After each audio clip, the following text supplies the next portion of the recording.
আমি 2008 সালে এসেছিলাম, মানে 16 বছর আগে। আমাদের একজন প্রিয় মানবাধিকার কর্মী এবং নেতা পঙ্কজ ভট্টাচার্যের নেতৃত্বে আমরা আসছিলাম।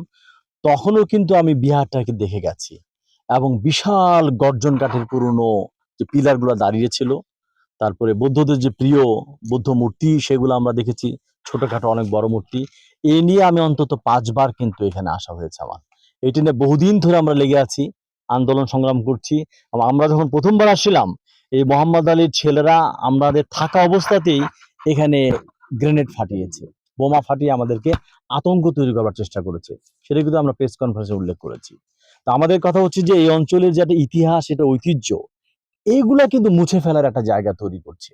এটা কোনো অবস্থা হতে দেওয়া যায় না। অনেকে মনে করেন এই টেকনাফ অঞ্চলের, কক্সবাজার অঞ্চলের সবচাইতে প্রাচীন বৌদ্ধ বিহার ছিল এই নীলা বৌদ্ধ বিহার।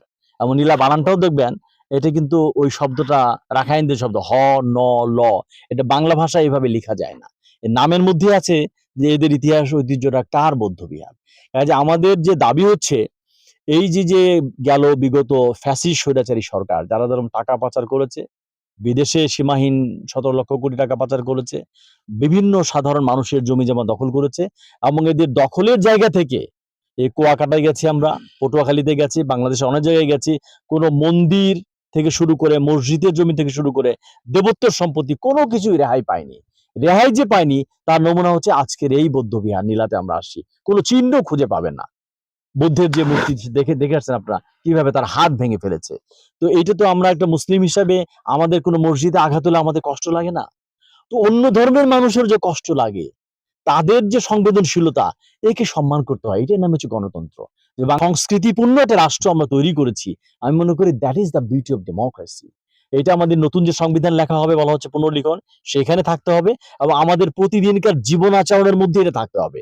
কাজে আমরা চাই এটাকে দখলমুক্ত করে, যে কমিটি আছে তারা, আমার ঢাকাতে যারা মিরপুরে আছে বিখ্যাত, আপনারা জানেন, প্রজ্ঞানন্দ মহাথেরো, তার সঙ্গে আমরা দেখা করেছি ভান্তে।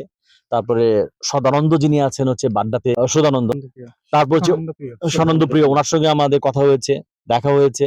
এবং হচ্ছে যে আমাদের যে সেনাপ্রধান মাননীয়, তিনি বলেছেন যে তিনি বৌদ্ধদের ব্যাপারে তার একটা স্পেশাল একটা টান আছে।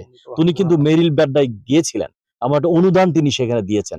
তিনি বলছেন যে এই চোখ কান আমি খোলা রাখছি। কাজে আমরা চাই এটাকে ক্রিয়াশীল করা, এটাকে জারি রাখা। এটা ভান্তে থাকবে, এখানে ভান্তের জন্য রুম থাকবে, তার সঙ্গে যারা শ্রমণ যারা দাঁড়ায়, ছোট বাচ্চা তারা থাকবে। সহযোগিতা নিয়ে, সাংবাদিক ভাই আপনাদের সহযোগিতা নিয়ে আমরা এটাকে আবার আগের রূপে দেখতে চাই, ক্রিয়াশীল দেখতে চাই, এবং মানুষের কল্যাণে কিভাবে এই বিহারটাকে কাজে লাগানো যায়। আমরা জানি বৌদ্ধ ধর্মের একটা মূল মন্ত্র হচ্ছে অহিংসা পরম ধর্ম। কাজে এই অহিংসার একটা চর্চার মধ্য দিয়ে হিন্দু, বৌদ্ধ, খ্রিস্টান, মুসলিম সবাই মিলেমিশে এই অঞ্চলটা আমরা থাকতে পারি কিনা, সেই জন্যই কিন্তু আমরা বার্তাটা দিতে আসছি। এখানে যাবেন, এখানে পুলিশের কর্মকর্তারা আছেন, তারা যাবেন এবং তার নির্দেশনা নিয়ে আপনারা এই পুরো জায়গাটাকে এখানে আবার পুনরুদ্ধার করার জন্য আপনারা একটা সীমানা প্রাচীর করবেন। সেই সীমানা প্রাচীরে করার জন্য আমরা ইতিমধ্যেই কথা বলেছি। আমি এই প্রথমবার আসছি, এসে ভাবছিলাম যে বিহারের কিছু চিহ্ন দেখব, কিন্তু এখন তো বিহারের কোনো চিহ্নই নাই। যা আছে এই সীমাঘরটাও, এটা হয়তো ওরা হাত লাগাতে সম্ভবত ভয় পেয়েছে। সীমাঘরটা কিন্তু এটা ভিক্ষু সংঘের অনেক রীতিনীতি মেনে সীমাঘরটা স্থাপন করা হয়। এটা যেমন তেমন বিহার, শুধু এইরকম সাধারণ বিহারের মতো এটা মনে করলে হবে না। তাই বোধহয় তারা এখানে হাত লাগাতে ভয় পেয়েছে। কিন্তু তারপরও সীমাঘরের বুদ্ধ মূর্তির অবস্থা দেখে আমি আর নিজেকে সংবরণ করতে পারি নাই। গৌতম বুদ্ধের আবির্ভাব কিভাবে হয়েছে তার ইতিহাস কারোর অজানা না। তারা এরকম জঘন্য কাজটা করলো কিভাবে?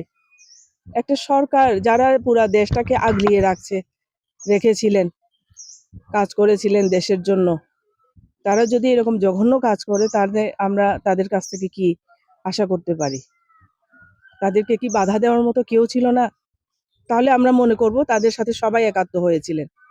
তাদেরকে যখন বাধা দেন নাই, আপনারা তাদের সাথে সবাই মিলিত হয়ে এই কাজটা করেছে। তো আমরা চাই না এটা আরো প্রসারিত হোক, এটা এখানেই শেষ হোক, এবং আমরা আগের যেভাবে ছিল বিহার, সেটা সংস্কার করে আমরা সুন্দর একটা বাংলাদেশ গড়ে তোলার জন্য আমরা সুন্দর ধর্মচর্চার একটা পরিবেশ চাইবো সবার কাছে। বিক্রি করি আর তারা ঘর বাসা দিয়ে যাতে এখানে কেউ আর ঢুকতে না পারে। তাহলে আর ওইখানে মেইন রাস্তা যেটা আছে ওইখানে গেট দিয়ে এখানে বৌদ্ধদের আর ঢুকতে দেয় না। ওরা আর কি করবে, ঢুকতে দেয় না, তো গেট দিয়ে দিছে, আর কি করে ঢুকবে। এরকম করানোর পরে এখানে একটা বড় মন্দির ছিল উপরে, আর এটাই মন্দির ছিল, আর এখানে একটা বড় মন্দির ছিল। ওই মন্দির গুলা ভাঙ্গিয়া তারা নিয়ে গেছে সব। তারা নিয়ে গেছে, তারা আর ওদেরকে কিছু হতেন এখন পর্যন্ত তারা তাদের দখলে আছে এটা। আর ভাঙানোর পরে আবার ওরা কি করছে, আমাদের এখানে স্থানে আমাদের বাবা আত্মীয় স্বজন ওদের কি করছে, ওরা মামলা দিছে। মামলা দেওয়ার পরে তারা আরো কি করছে, আমরা যখন আর এখানে আসতে পারি না, তারা আরো জবরদস্ত করে এখানে গাছ গোছালা লাগাইছে, এই করছে সব গাছ। ওরা প্রায় 1000-4000 গাছ ওরা কাটিয়ে নিয়েছে, বুদ্ধর গাছ কাটিয়ে নিয়ে গেছে। ওই যে এখানে বাগান করছিল ওই বাগানটা তো কাটিয়ে নিয়ে গেছে। এখনো বাস্তব প্রমাণ আছে, এখানে একটা বড় গিয়া বান্ধি দিছে, আর এখানে ঘর দিছে, চতুর্দিকে গিয়ে দিছে, ওইখানে গরুর খামার করছে, তারপরে ওইখানে লিফটিং করছে, ওইখানে মন্দিরের উপরে লিফটিং করছে, আপনারা দেখছেন তো। তাহলে তারপরে এখানে ঘর করছে, এরা এখন ওরা রাজ্যতে আছে।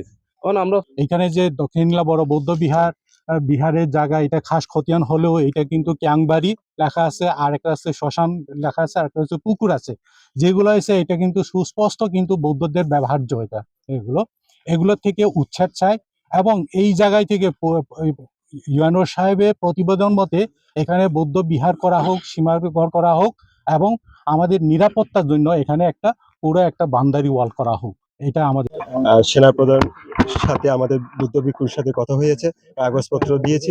আমরা মনে করি যে যে খাস খতিয়ানে রয়েছে বুদ্ধ সম্প্রদায় ব্যবহার্য, তার পাশে রয়েছে আমাদের নিজস্ব মালিকানা ভূমি 2 একর 86 শতক, আর খাস খতিয়ানে রয়েছে প্রায় 8 একর।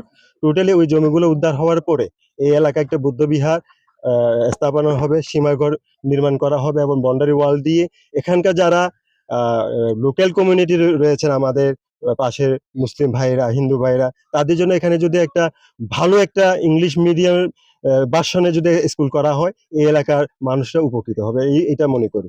তার পাশে 2009 যখন ক্ষমতা আইছি, এখন তো সব আওয়ামী লীগ হয়েছে, তা না আওয়ামী লীগ সরকার, আওয়ামী লীগ সমাজ থেকে আওয়ামী লীগ, সব আওয়ামী লীগ। তখন এসে এটা দখল করে এই বৌদ্ধদেরকে, বৌদ্ধ বিহারের যে লোকাল আছে তাদেরকে আসার জন্য কি করছে, একেবারে নিষেধ করে দিছি। ওই রাস্তা থেকে গেট লাগাই দিছি যাতে না আসতে পারে। এটা